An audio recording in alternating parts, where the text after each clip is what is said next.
శ్రీ బెల్లంకొండ రామరాయ కవీంద్రుని పంచలఘు కృతులు 4వ భాగంలో శ్రీ హయగ్రీవ నవరత్నస్తుతి 19/6/24. దీనికి చక్కని అర్ధతాత్పర్య భావాలు రాసినవారు బ్రహ్మశ్రీ డాక్టర్ మేళ్ల చెరువు వెంకట సుబ్రహ్మణ్య శాస్త్రి గారు.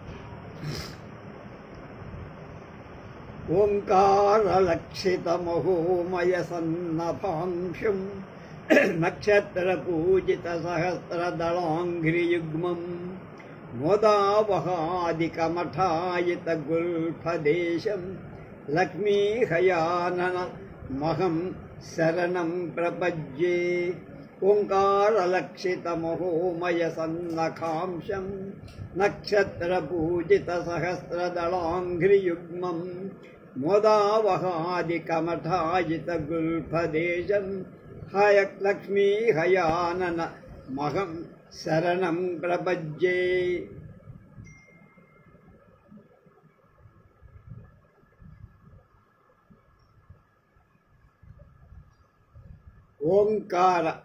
ఓంకారం చేత్ లక్షిత లక్షణావృత్తిచే చెప్పబడిన మహోమయ చైతన్యమైన సత్ నిత్యమైన నఖాంశం సూర్యకిరణాల వంటి గోళ్ళు నఖాలు కలవ నక్షత్రాల చేత్ అంటే దేవతా పుష్పాల చేత్ పూజింపబడిన సహస్రదళ 1000 దళాల తామరల వంటి అంఘ్రియుగ్మం పాదయుగ్మం కలవాడు మోదావహ సంతోషకరమైన ఆది కమఠాయిత ఆది కూర్మం వంటి గుల్ఫదేశం శీలమండలం కలవాడు అయిన లక్ష్మీతో కూడిన లక్ష్మీ సమేతుడైన హయానన హయగ్రీవుడి హయం గుర్రం ముఖం కలవాడిని అహం నేను శరణ్యుడిగా ప్రపంచే పొందుతున్నా. హయగ్రీవుడి గోళ్ళు నఖాలు ఓంకార లక్షితుడైన పరబ్రహ్మ యొక్క తేజస్సుతో నిండాయి కనుక సూర్యకిరణాల వంటివి అవి. సూర్యుని కిరణాలు కూడా బ్రహ్మతేజో భరితాలే కనుక హయగ్రీవుని చరణాలు సహస్రదళ కమలాల వంటివి.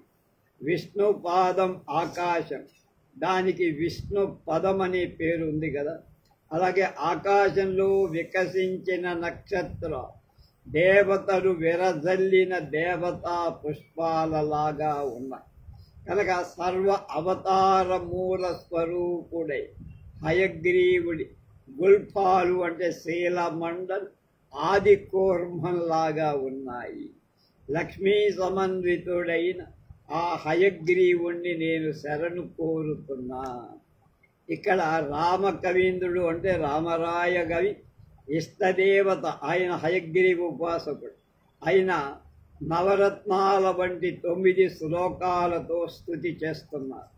అందులో ప్రతి శ్లోకం మొదటి 3 పాదాల మొదటి అక్షరాలను హయగ్రీవ మంత్రాక్షరాలతో ఆ స్తోత్రాన్ని రాయటం గొప్పతనం.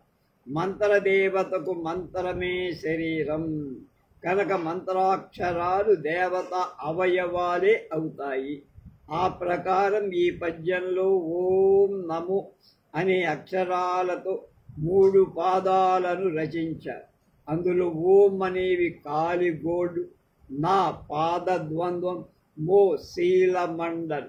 మానవుల స్తుతిని తల నుంచి కాళ్ళ వరకు చేయాలి. మానవుని స్తుతించేటప్పుడు తల దగ్గర నుంచి కాళ్ళ దగ్గర, దేవతల్ని వర్ణించేటప్పుడు కాళ్ళ దగ్గర నుంచి తలకి వెళ్ళాలి. కనుక దేవతల స్తుతి, పూజనీయుల స్తుతి పాదాప్ దేవతలే కాదు పూజనీయులైన గౌరవనీయులైన వాళ్ళందరి పాదాల నుండి శిరస్సు పర్యంతం వర్ణం.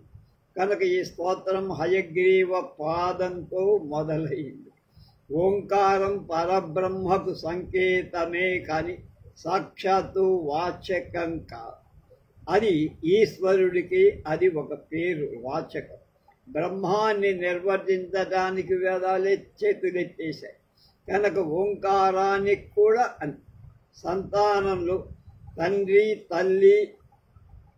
తండ్రి కన్నా తల్లికి ఎక్కువ వాత్సల్యం ఉంది కనుక ముందుగా లక్ష్మీ నామంతో ఆయన చేశారు అని దానిలో అర్థం విశేషం చెప్పి. రెండవ భద్రస్మరేషుధి విలాస మనోజ్ఞ జంఘం దివ్యద్విపామల శిరో రుచిహారిజాన్ వశ్యామరాసిత కటాక్షరమార్చితోరుం లక్ష్మీ హయాననమగం శరణం ప్రపజ్యే. భద్రస్మరేషుధి విలాస మనోజ్ఞ జంఘం గవ్యద్విపామల శిరో రుచిహారిజాన్ వశ్యామరాసిత కటాక్షరమార్చిత ఉరుం రమాక్షితోరుం లక్ష్మీ హయాననమహం శరణం ప్రపజ్యే.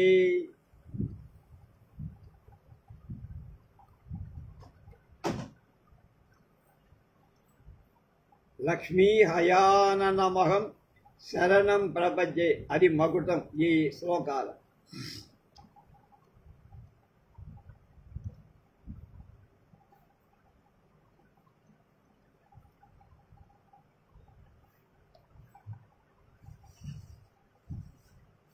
భద్ర శుభాలైన స్మరేషుధి స్మరుడు అంటే మన్మధుడు కదా, ఈశు అంటే మన్మధుడి అంబుల పొది యొక్క విలాసం వంటి విలాసం కల మనోజ్ఞ మనోహరమైన జంఘం పెక్కలు కలవ గవ్య స్వర్గంలోని ద్విపా ఏనుగు అయిన ఐరావతం యొక్క అమలా తెల్ల శిరహ కుంభస్థలము యొక్క రుచి కాంతి హరించేటువంటి వాడు. జాను మోకాళ్ళు కలవాడు వశ్యామర దేవతలు వశమైపోయిన వశ్య అమర వశ్యుడైన అంటే లొంగిపోయిన దేవతలు కలిగిన వాడు. అలాగే అసిత నల్లని కటాక్ష క్రీగంటి చూపులు గల రమా లక్ష్మీదేవి చే అర్చిత గౌరవింపబడిన ఉరుం పడరు కలవాడు అయిన లక్ష్మీ హయానం లక్ష్మీయుక్తుడైన హయగ్రీవుణ్ణి అహం నేను శరణ్యుడిగా ప్రపజ్యే పొందుతున్నా. మా ఉయ్యూరులో విష్ణాలయంలో వైష్ణవ స్వాములంతా హయగ్రీవ జయంతి జరిపేవాడు. చాలా ఉత్సవంగా మా చిన్నప్పుడు మహా గొప్పగా జరిపేవాడు. పెద్దవాడు నారాయణాచార్యులు గారు, రామచంద్రాచార్యులు గారు ఇలాంటి వాళ్ళంతా ఉండేవాడు. దారి పట్టి పిచ్చి హరిని పిలిచి గొప్ప సంగీత కచేరీ కూడా చెయ్యటం నాకు బాగా జ్ఞాపకం. ఆ కచేరీ నేను విన్నా. మా నాన్నగారు వాడు మా మామయ్య వీళ్ళంతా ఉన్నారు. అంత గొప్పగా జరిగేవి. తర్వాత కాలక్రమంగా ఏదో జరుపుతున్నామని జరుపుతున్నారు కానీ ఈ మధ్య 2-3 ఏళ్ళ నుంచి ఆ ఊసు కనపట్టాల నాకు తెలిసింది. హయగ్రీవుడి జంఘాలు అంటే పిక్కలు మంగళమైనవి, మన్మథ తూణీర బాణాల్లాగా మనోహరమై. స్వామి మోకాళ్ళు ఐరావత కుంభస్థలంలా తెల్లగా బలంగా ఉన్నాయి. ఏ దేవి కటాక్ష వీక్షణాలకు 3 కోట్ల దేవతలు స్వాధీనులై జీవిస్తారో ఆ దేవి ఆయన తొడలను అలంకరించింది. అలాంటి హయగ్రీవుణ్ణి నేను శరణు వేడుతాను. శ్రీమన్మంద కటాక్షలబ్ధ విభవద్బ్రహ్మేంద్ర గంగాధరం అనే లక్ష్మీ ప్రార్థన ఇందులో కనపడుతోందంటున్నారు మేళ్ల చెరువు. లక్ష్మీ పరిగ్రహం వలన హయగ్రీవుని సర్వ ఉత్తమ తత్వం వ్యక్తం. ఠ అంటే పిక్కలు, గ అంటే మోకాళ్ళు, వా అంటే తొడలు అవి ఇందులో చెప్పబడ్డాయి కనుక భగవంతుడు అందులో కనబడ్డాడు. మూడవది తేజోంబుదాంబర విడంబినితంబ బింబం హర్యాచయజ్యుతిభర స్ఫురుగుదార నాభిం యష్టి స్ఫురన్మణిమయూఖధ్వని వళీకం లక్ష్మీ హయాననమగం శరణం ప్రపజ్యే. మళ్ళా తేజోంబుదాంబరబిడం వినితంబింబం హర్యాసయజ్యుతిభరస్ఫుర్గుదారనాభిం యస్తి స్ఫురన్మణిమయూఖధ్వని వళీకం లక్ష్మీ హయాననమగం శరణం ప్రపజ్యే. తేజ చ్యుతి అంటే కాంతి,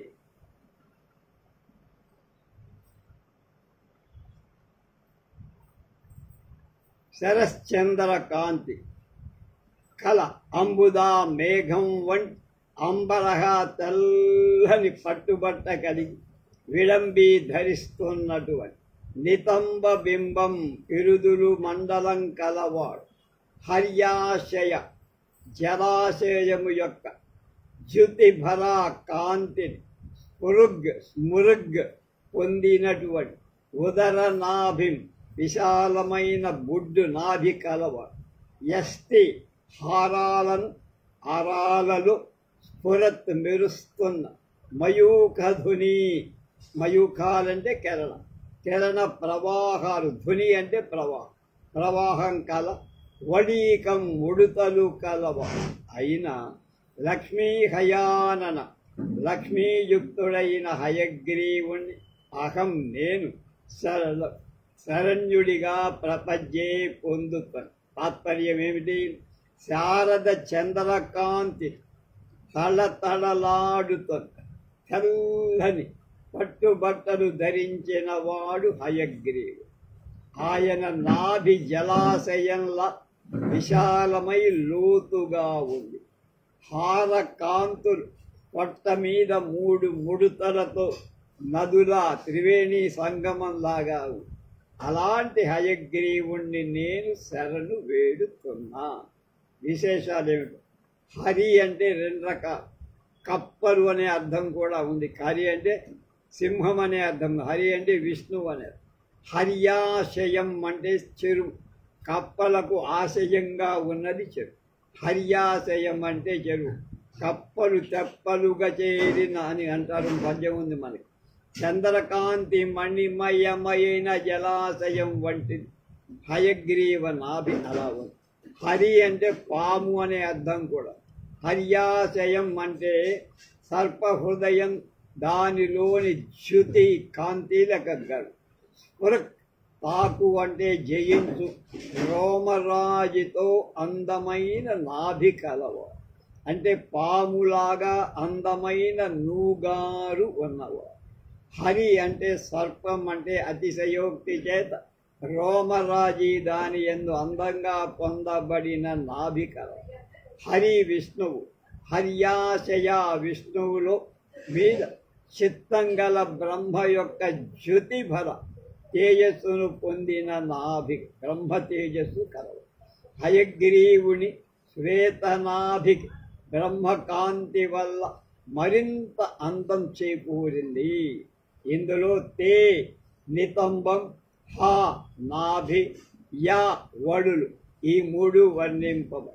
భగవంతుడి నాభి అంతరిక్షం, దాని నుంచి అంతరిక్ష సృష్టి జరిగింది. ఆ నాభి స్థానానికి ఈ శ్లోకంలో హ ప్రతినిధిగా ఉన్నది అంటున్నారు. హం అంటే ఆకాశ బీజం కనుక హకారం నాభి అవడం శాస్త్రం ఒప్పుకున్న మాటే. 4వ శ్లోకం. గ్రీవాలమం సురసభాసదురోజ భాగం వచా విదూర రుచివత్స విశాలవత్సం యశ్చేష రత్న సజుగుప్ససురత్న కంఠం లక్ష్మీ హయాననమగం శరణం ప్రపజ్యే.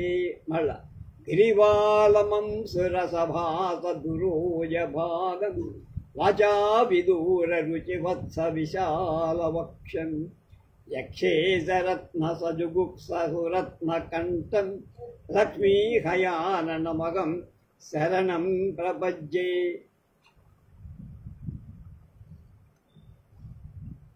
గ్రీవ అంటే మెడకు ఉన్న అలంకారము యొక్క అంశురస కిరణ ప్రవాహంచే భాసత్ ప్రకాశిస్తున్న ఉరోజ భాగం వక్షోజాల భాగం కలవాడు అంటే ఛాతి.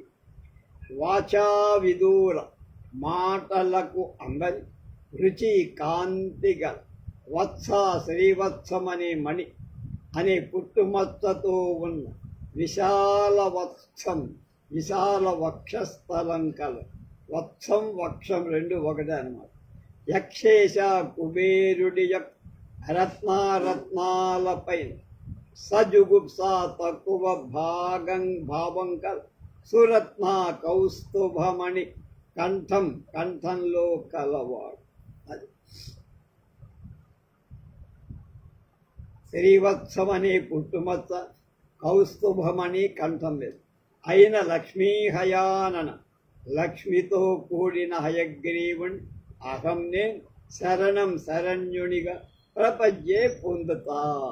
మెడలో ధరించిన రత్నహారాల కాంతులు వక్షస్థలంపై అటు ఇటు కదులుతుండగా తారాడుతున్నాయి. అతి సుందరమైన శ్రీవత్స లాంఛనంతో పుట్టుమచ్చతో రమణీయమైన విశాలమైన తెల్లని వక్షస్థలం కుబేరుడి వద్ద ఉన్న సకల రత్నాలను తృణీకరించే అద్భుతమైన కౌస్తుభరత్నంతో వెలిగే కంఠంకల లక్ష్మీ హయగ్రీవుణ్ణి నేను శరణు కోరుతున్నాను. ఇందు గిరి అంటే స్తన ప్రదేశం, వక్షస్థలం, యా అంటే ఖండం, హయగ్రీవాయ అనే గ్రీవాయ వచ్చేసింది అన్నమాట. అది ఐదవ శ్లోకం.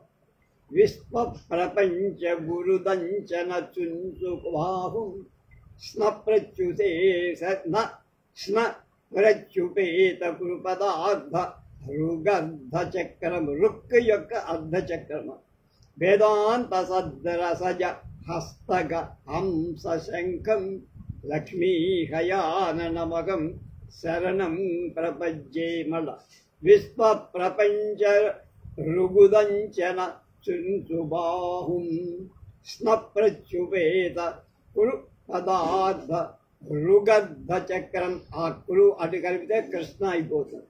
వేదాంత సద్రసజ హస్తగ హంస శంఖం లక్ష్మీ హయాననమగం శరణం ప్రపజ్యే.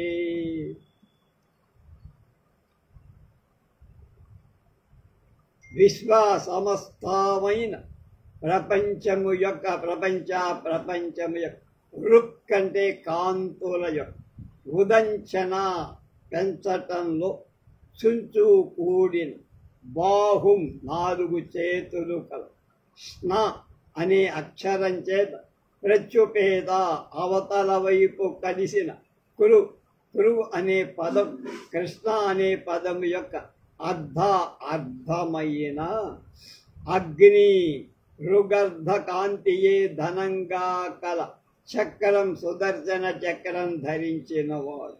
వేదాంత ఉపనిషత్తులలో సత్తు ఉన్న రసంలో లేదా నీటిలో పుట్టిన కమలం అయిన హస్తగా చేతిలో చేరు హంస పక్షిలాగా ఉన్న శంఖం పాంచజన్యం అనే శంఖం కలవాడు అయిన లక్ష్మీ హయాననం లక్ష్మితో కూడిన హయగ్రీవుని అహం నేను శరణ్యనుగా ప్రపంచే పొందుతాను.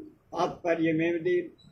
ఆ స్వామి యొక్క బాహువులు సర్వ ప్రపంచాన్ని శోభావంతంగా చేస్తాయి. ఆయన రక్షణలో ప్రపంచం ఆనందిస్తుంది. ఆయన చేతిలో అగ్నివర్ణమైన సుదర్శన చక్రం ఉంది. మరొక చేతిలో పాంచజన్య శంఖం ఉంది. శంఖం హంసలా తెల్లగా, శంఖాన్ని ధరించిన చేయి శాంతరస సరోవరంలో మొలిచిన పద్మంలాగా. ఆ శాంతరస సరోవరం ఏమిటి? ఉపనిషత్తులే, వేదాంత. కనుక ఉపనిషత్తులో వర్ణితమైన శాంతమైన హస్తాన్ని ఆశ్రయించిన పరమహంసలాగా ఆ శంఖం కనబడుతోంది. అలాంటి హయగ్రీవుణ్ణి, లక్ష్మితో కూడిన హయగ్రీవుణ్ణి నేను శరణు కోరుతున్నాను. విశ్వ ప్రపంచ ఋగుదంచన, ఇందులో కవిగారు మరికొన్ని అర్థాలు విశేషాలు చెప్పారంటున్నారు మేళ్ల చెరువు సుబ్రహ్మణ్య శాస్త్రికి. కేయూర వలయాదుల కాంతిలో ప్రపంచాన్ని ప్రకాశింపచేస్తాయి. రుక్ అంటే ప్రీతి కూడా కాగా సర్వ ప్రపంచానికి తన యందు ప్రీతిని కలిగిస్తుంది.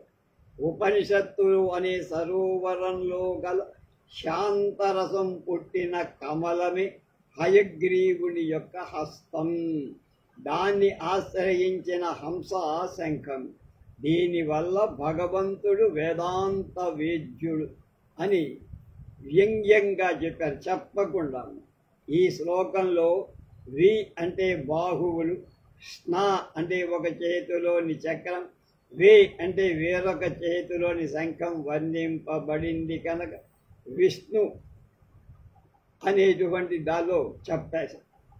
ఆరవది మధ్వాది దైత్య రుధిరాప్తి లసద్గతేజం రసద్గతేతం హ్యంతర్ముఖాభవ సశంకట కంచ హస్తం మెధాసుధాంభుదిజ ఫేన విశోభన ఉష్టం ఓష్టం విశోభనోష్టం లక్ష్మీహయాననమగం శరణం ప్రపజ్యే.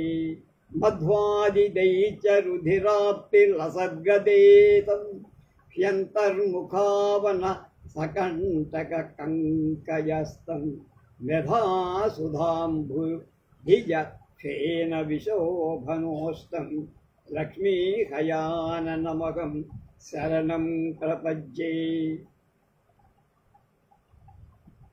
మధ్వాది మధువు, మధుకైటభుడనే రాక్షసుని చంపాడుగా విష్ణుమూర్తి. మధువు మొదలైన దైత్య రాక్షసుల రుధిరాప్తి నెత్తురు అంటటం చేత లసత్తు మెరుస్తం. గదేతం గద గలవ, కౌమోదికి ఆయన గద కదా, కౌమోదికి గద కలవ. ఈ అలాగే అంతర్ముఖ లోపలి చూపుతో తనను ధ్యానించే భక్తుల యొక్క ఆవన రక్షణలలో సకంకణ, కంకణాన్ని సా అంటే కూడిన, కంకణంతో కూడిన భక్తుని రక్షిస్తాను అనే కంకణం కట్టుకున్నాడు, ధరించిన. కంజహస్తం, హస్త కమలం, కంజం అంటే కమలం, కమలం లాంటి హస్తం కలవ. మేధా సుధాంబుధి, మేధ అనే అమృత సముద్రమై భగవంతుడిలో అంటే తనలు చ పుట్టిన, ఫేన నురుగు చేత, విశోభన శోభించేటువంటి, ఓష్టం పెదవి కల, లక్ష్మీహయానం లక్ష్మీ హయగ్రీవుని అహం నేను శరణం శరణ్యుడిగా ప్రపజ్యే పొందుతున్నా. తాత్పర్యం: మధువు మొదలైన సృష్టికి విరోధులైన రాక్షసుల సంహరించటం చేత, నెత్తురు అంటిన గద చేత, అలాగే అంతర్ముఖులైన భక్తులను రక్షించటానికి కంకణబద్ధులైన చెయ్యి అంటే అభయహస్తం ఒకవైపు ఆయనకి. భగవంతుడు మేధాశక్తి సముద్రం, ఆయన నోటిలోని తెల్లని నురుగు ఆ సముద్రంలో పుట్టిన మేధావిలాసమే. అలాంటి నురుగు ఆయన ఓష్టంలో ఉంది. అలాంటి లక్ష్మీ హయగ్రీవుణ్ణి శరణు వేడు. ఈ శ్లోకంలో గదాహస్తాన్ని మకారంతో, అభయహస్తాన్ని హ్యం అనే మంత్రవర్ణుడితో, అధరోష్టాన్ని మే అనే మంత్రాక్షరంతో చెప్పారు. ఎంత లోతు తరిస్తే తెలుస్తున్నది అది. అంతర్ముఖులైన ఆత్మనిష్ఠులైన వారి తప్పక రక్షిస్తానని అభయహస్తం దీక్షా కంకణంగా కట్టుకున్నాట స్వామి. అదే ఇంకొకటి 7వ శ్లోకం. భాంతర్వనస్ఫురిత కుంద విభేద దంతం ప్రస్ఫీతవాగమృత కీర్తిపటి రసాలం యాంతర్వని సురభిత శృతిలోలనాసం లక్ష్మీహయాననమహం శరణం ప్రపజ్యే. ధ్వాంతర్వనస్ఫురిత కుంద విభేద దంతం ప్రస్ఫీతవాగమృత కీర్తిపటి రసానం. జ్ఞాంతర్వని స్వరభిత శృతిలోలనాసం లక్ష్మీహయాననమహం శరణం ప్రపజ్యే. ధా అంటే బుద్ధి, దీప్ధ ఒకటి అనే స్త్రీ యొక్క, ధా అంటే స్త్రీలింగం చేస్తే అది ధాయి కనుక స్త్రీ బుద్ధి అనే స్త్రీ యొక్క అంతర్వన ఉద్యానవనలు స్ఫురిత వికసించే కుంద మొల్ల పూల వలె విభేద సందురులే దంతం పరువరస కలవు.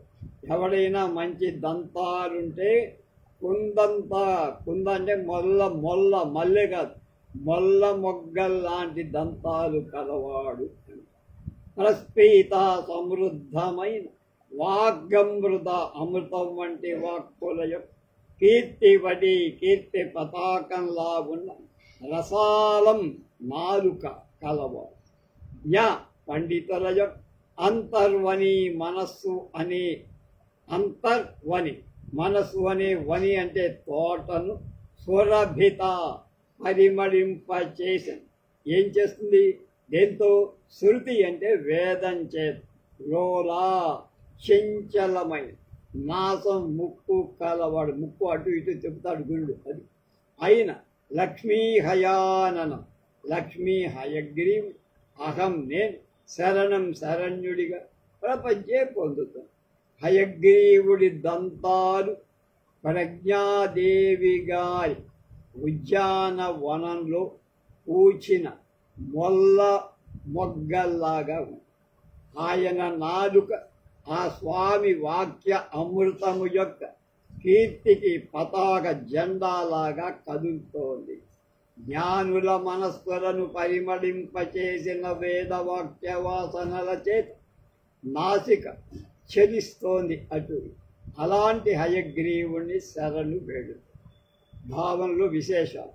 ఈ శ్లోకంలో దంతాలను ధా అనే మంత్రవర్ణంతో, జిహ్వను ప్లా అనే మంత్రంతో, అలాగే నాసికను జ్ఞాం అనే మంత్రంతో ఆయన వర్ణించారు. కనుక ధా అంటే ధాంగ్ ధాతువుపై క్విప్, ధాంగ్ ధాతువుకు ధారణం అనే అర్థం ఉంది. కాగా గ్రహధారణ సమర్థమైన ప్రజ్ఞ. కుందాలు అంటే మాఘమాసంలో పూసేటువంటి మొల్లలు, ఇప్పుడు మనకి రావట్లేదంటే తెల్లని పుష్పం. మల్లెలు కావు, మల్లెలు, మల్లెలు మొల్లలు అని కలుపుతూ ఉంటాం మనం. రసాల నాలుక, రసాల మార్జిత దూర్వా జిహ్వా అని రత్నమాల నిఘంటువులో ఉంది. రసాలమన్నా, ఆర్జిక అన్నా, దూర్వ అన్నా, జిహ్వ అన్నా అని నాలుకే. హయగ్రీవుడి వాగమృతం వాంగమయానికి చక్రవర్తి వాడు కనుక జిహ్వ ఆ చక్రవర్తికి పతాక అయ్యింది నాలుక. భక్తుల మనస్సులను పరిమళింపజేసేవి వేదాలు, శృతులు.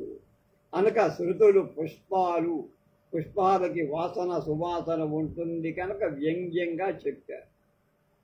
8వది ప్రజ్ఞాన సింధు కచరత్త ధరశ్రుతీంద్రం యజ్ఞాశనావన చరారుణ నేత్రయుగ్మం క్షరాత్మికామృతమయూఖ విశాల ఫాలం లక్ష్మీ హయాననమగం శరణం ప్రపజ్యే. ప్రజ్ఞాన సింధు కచరత్త ధరశ్రుతీంద్రం యజ్ఞాశనావన చరారుణ నేత్రయుగ్మం ఛద్మాతికామృతమయూఖ విశాల పాదం లక్ష్మీహయాననమగం శరణం ప్రపజ్యే. ప్రజ్ఞాన సింధు చైతన్య సముద్రుడు, ప్రజ్ఞాన ఘనం అంటాడు భగవంతుని కనుక చైతన్య సముద్రుడు. కచర, కా అంటే నీరు, చర అంటే నేటిలో చరమైన మకరం చేత అంటే మొసళ్ళ చేత ఆత్త కుండలాకారంగా పొందబడి ధరా శంఖం వంటి శృతి చెవులు కలవ. ఇంద్రం సర్వేశ్వరుడు, యజ్ఞాసన దేవతల యొక్క యజ్ఞమే. అశనం అంటే భోజనం. వాళ్ళు దేవతలకు ఆహారం ఏంటి? యజ్ఞం. యజ్ఞం చేయకపోతే వాడు పస్తువులు ఉంటారు. కనుక దేవతల యొక్క ఆవచన రక్షణ, అవనచన అంటే రక్షణ అనేటువంటి దాని సమర్థంగా అరుణ ఎర్రని నేత్రయుగ్మం 2 కళ్ళు కలవాడు. ఛద్మాతిగా కళంకరహితమై అమృతమయూఖ చంద్రుడిలా విశాలమై పాలం నుదురు కలవాడు అయిన లక్ష్మీ హయగ్రీవుని అహం నేను శరణ్యుడిగా ప్రపంచే పొందుతున్నా.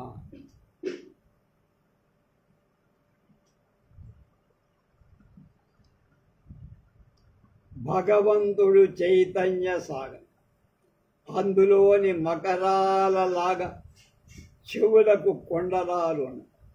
ఆ చెవులు శంఖాలలాగా ఉన్నాయి. ఆయన నేత్రాల్లో ఎర్ర జీరలు ఉన్నాయి. ఆ నేత్రాలే దేవతా రక్షక.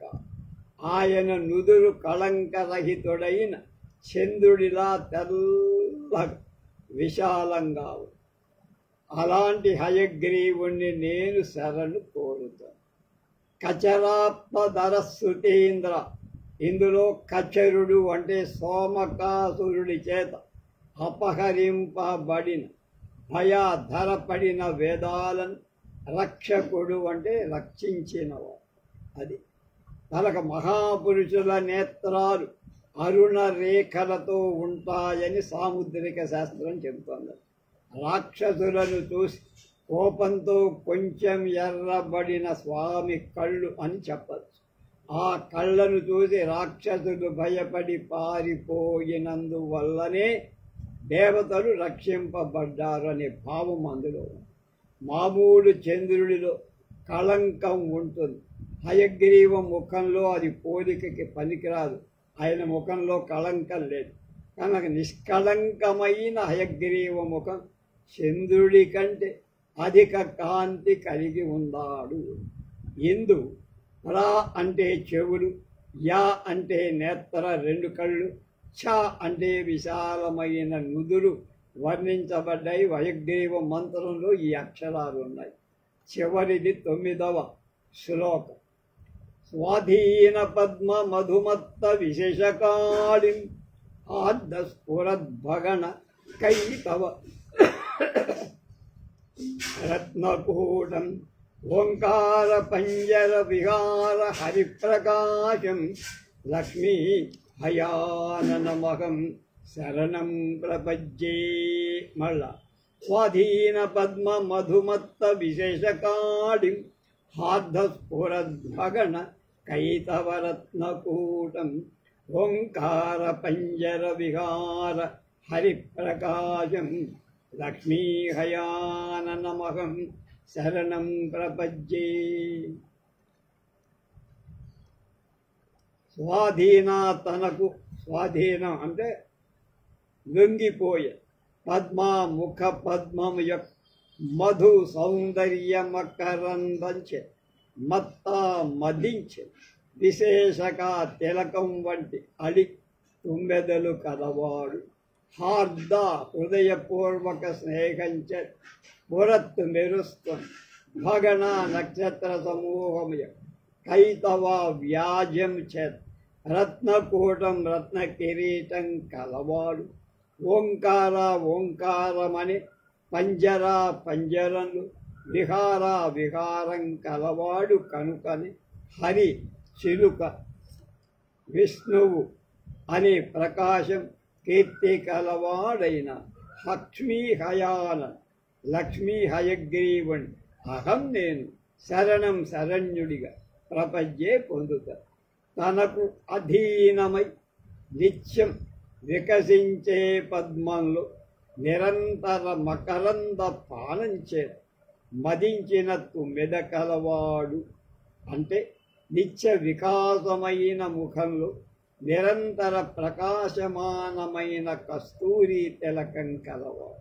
ఆయన ముఖం ఎప్పుడు మార్చుకున్నట్టు కనపడు. అదే చంద్రమండల గతుడైనందున చుట్టూ స్నేహంగా కమ్మిన నక్షత్రాలే కిరీటంగా ఏర్పడ్డవాడు. ఓంకార పదం అందులో ఉండటం చేత ఓంకారం చేపట్టిన వాళ్ళకి దొరికేవాడు. అంటే ఓంకార మంత్ర జపం చేస్తే ఆయన లభిస్తాడు. హరి అంటే చిలుక, విష్ణు అనే రెండర్థాలు కూడా. కనుక లక్ష్మీ హయగ్రీవుని శాశ్వతంగా శరణాగతుడిని నేను అవుతున్నాను.